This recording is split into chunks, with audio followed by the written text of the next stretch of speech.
The second wine I chose was a Chablis. I'm a big Chablis lover. I picked some fancy bottles. They're all old. I don't only drink old wine, but as a matter of fact, I hardly ever drink old wine. But that's the beauty of this métier, because it allows us to taste when things. Someone else is paying you to drink old Indeed. wine. The restaurant buys it, then the customer buys it for a profit for the restaurant, and I get to have a glass. It's pretty good. So a Chablis. This is a Chablis Premier Cru from a producer named Vincent Dovissat. And this is a 1985. The name of the vineyard is Vaillant. So Chablis Vaillant Premier Cru from Vincent Dovissat. Really this is a 1985 bottle. And I was very lucky to source these bottles from a great cellar some time back. The color looks pristine. I know, isn't it for pretty? The age that Every bottle has been great, except for, unfortunately, 2 corked.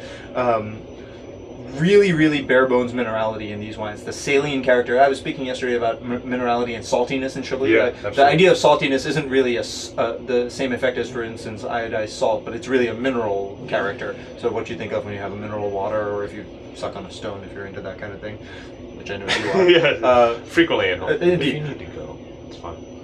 Alright, also be careful when you're tapping on the table. Oh, okay, sorry. Okay. Stop doing that. No, yeah. I'm sorry, did we run? No, I'm fine. Yeah, because I just have to be unshifted. Because you probably need to. At the end of the 3 bottles, we're done, though. No. Okay, so I mean, unless you want to be done. There's 20 minutes or so we could Okay, cool. We're at a half an hour right now. He's still in the frame right here. We'll flip it over. Okay. Alright, cool. Great. Yep. So Thanks, Jack. Sorry about that. Later. Yeah, no, of course. Good to see you, man. Yeah, nice seeing you too. And I will, I'm sure, see you again at some point. Look forward to it. Yep. And where I left off, so maybe... Enjoy. Great conversation so far. Sorry to interrupt that. No, it's really cool. So, minerality and saltiness. Saltiness. Well, so it's that mineral character that really speaks to me in these wines. And Dovissat is a very classic producer. He makes all the wine in barrels, but the wine doesn't taste like barrels. I kind of think of him as the master of the barrel. My friend Ned actually is... Ned Benedict. I've got to give him credit for that Yeah. quotation. He is the master of the barrel. It's so exactly right. And an immensely powerful person. His ability to talk about his wines with very few words, but to display so much knowledge and explain so much at the same time. Very gracious and very, very impressive. Well, kind of like his wines, not overplayed. Right. You know, they're not everywhere. They're like a Jedi mind trick, and he's very Yoda-like, so although much taller, obviously. A little taller. Less green. Last wine that I chose from the cellar. I was just visiting Jean-Louis Chave in Hermitage a few weeks ago, and long been a huge fan of these wines. So this is Domaine Chave, at the time Gérard Chave, simply known as Gérard Chave. Today the proprietor Jean-Louis. It's been in the family since the 1490s, and this is an Hermitage, 100% Syrah from the northern Rhone Valley. Brilliant producer, and clearly the best Syrah, I think, I've ever tasted. This bottle is in 1970, which, interestingly enough, I've only tasted one time, and I would love to taste it again, because well, I'm sure I am there's free. a lot of It's true that. you need glasses. Well, we'll maybe another day. We'll cut tape on that just so Indeed. there's no evidence. Exactly. I'm a huge fan of these gamey flavors that tend to come out of wines that come from the Northern Rhone, especially from Syrah. Perfume, smoke, animal, blood-rich, mineral, iron character. Sure. Very, very the intense. real deal. The real deal, Yeah. you know? And this comes from that hill, and it's startling. I mean, it's bigger than I thought it was when you stand at the bottom of it, but really it's not that big. And there's different parcels that bring a lot of different character to the wines. In tasting at the cellars at Chave, what really blew me away and taught me so much was the ability to taste each parcel vinified separately, and then get a sense of the whole big picture and how everything comes together. I remember Kermit Lynch wrote about that in his book, and just the different areas in which they totally have different. Everything's totally different. I mean, I I think I showed you my tasting notes. I had taken on my BlackBerry. You know, theoretically, he produces like 4 wines, right. 5 wines. Sure. But I tasted something 4 like reds and 4 whites. I mean, yeah. I mean, it's a lot. Yeah, well, it is a lot of wine. Approaching German territory in terms of. But I tasted something like 40 cuvées, because there's so many different parcels. Permutations And this, of that. you know, this is pale out. This is pale out also, but it's sandier. This is also pale out, but it's white. Oh wow. wow, you know. And tasting through several vintages before being bottled, and then vintages in bottle. The wines age incredibly. He makes amazing white wines as well. Sure. Marsanne, Roussanne, mostly Marsanne in that case.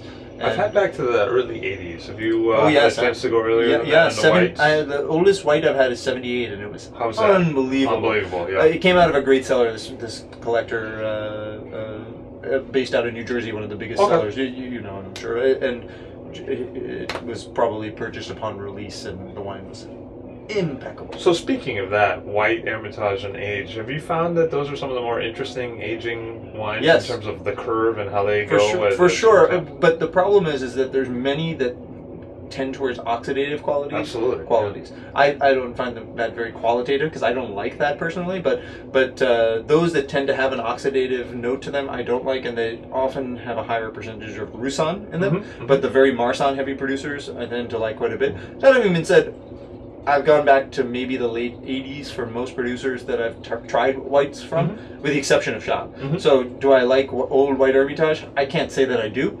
Do I like old white Chave? I can certainly say that I do. And, if you have any, send it to me. I will be here. It'll go to a good place.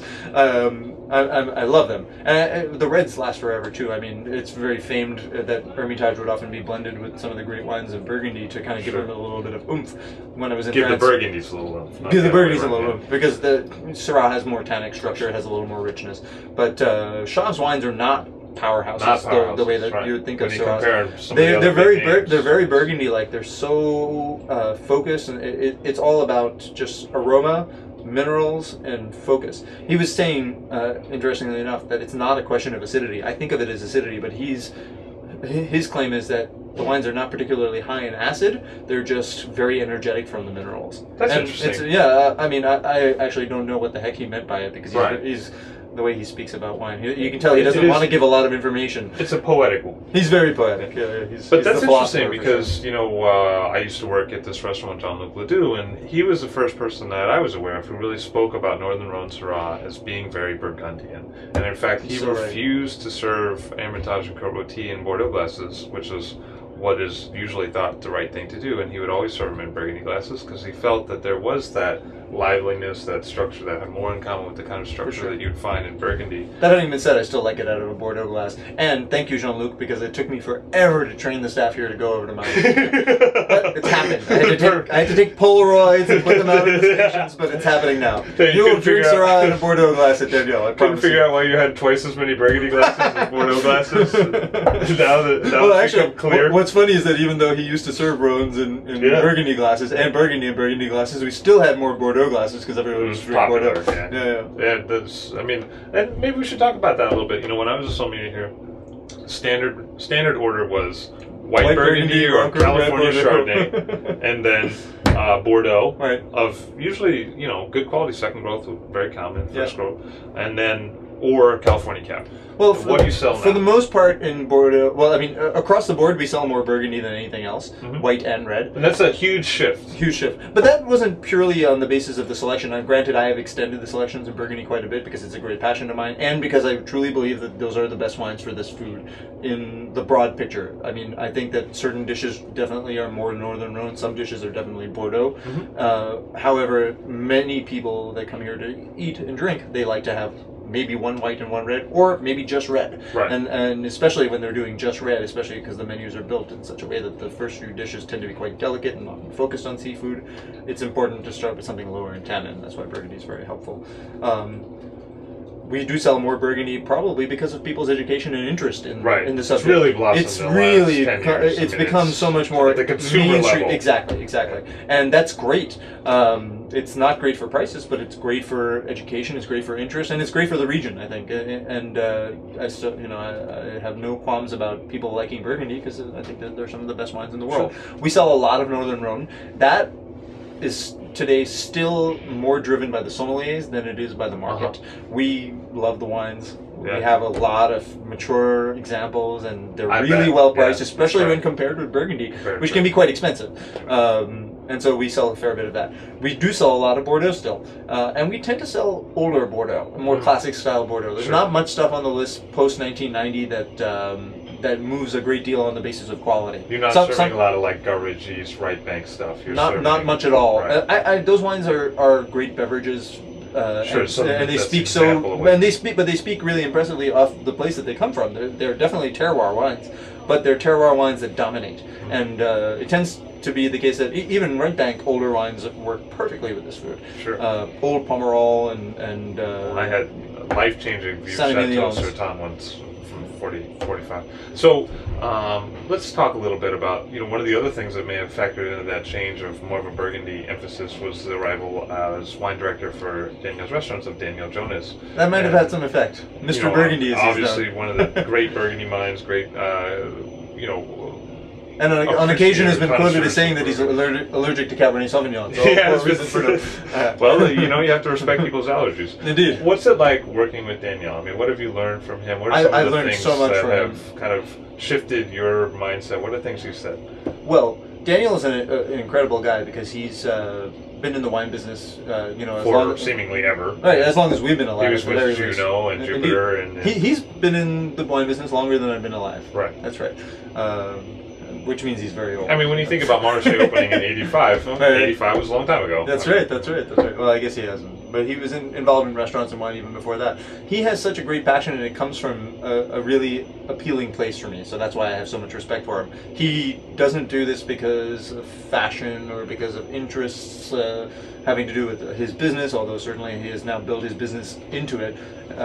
He really, really loves wine, right? And that's why he does everything that he does, and that's great for me. I mean, that's why I'm in the business too. After the Ryland Inn first hired me, I worked in finance for almost 7-8 months, convinced that was going to be my real career, and I came back to wine because I love it, and so I respect that immensely. I've learned so much from him, not just specifically about wine, but history of producers in Burgundy. I mean, he knows everybody and he knows everything. And there's so many nuances to history, negociants who used to buy from great producers, and you would never know unless he told you or somebody told you. And also, second names and second labels and things like that. Yeah, Ponel, man, that's pretty good. And tuning me into where these vineyards came from, what the connections are, and the historic connections, and I'm a big history buff, so it's another reason that I really respect it. I think that Daniel's focus on wine comes from the same place as mine, and so we're kind of we're very similar in that sense. Although obviously everyone has different tastes to some extent.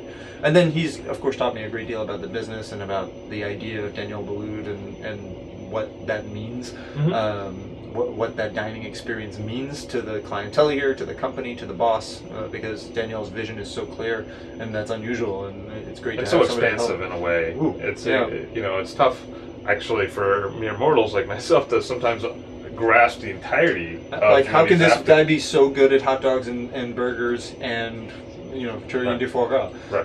But he is. It's incredible. So Daniel has been a great help to me in that sense, and it's lovely for me because Daniel's so open to learning more, and he's so engaged by wine that it serves as a great inspiration for me. It's so easy to become callous and set in your ways in anything that you do, and the fact that, for instance, starting to work with me and talking with me about wine and drinking with me, he loves to talk about German Riesling. It's like an expectation. It's an expectation that when I come to his house, I bring a great bottle of German wine, and he's constantly like, "Okay, I need some more Riesling in my life.